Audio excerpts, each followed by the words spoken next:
Pečené kuracie stehná s cesnakom a bylinkami.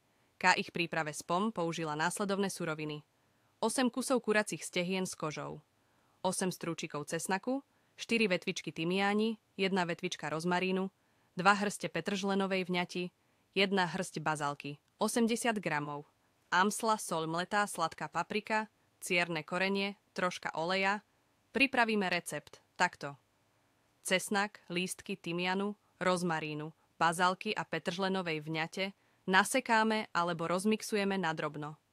Bylinky nasypeme do veľkej misky, kde ich premiešame s roztopeným maslom a pridáme koreniny, čierne korenie, papriku a soľ. Do misky dáme kuracie stehná a pekne po jednom ich obalíme v bylinkovej zmesi z oboch strán a trochu zmesi nanesieme aj pod kožu. Kuracie stehná dáme do chladničky marinovať na aspoň 2 hodiny. Neskôr rúru rozohrejeme na 170 oC. Na panvici vhodnej do rúry alebo v liatinovom pekáči rozohrejeme trochu oleja na sporáku a marinované stehná z prudka opečieme z oboch strán, cca 3 minúty na stranu.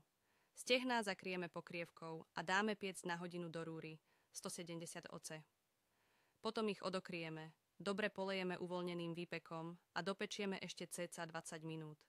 Bylinkové kuracie stehná podávame napríklad s varenými zemiakmi a uhorkovým šalátom.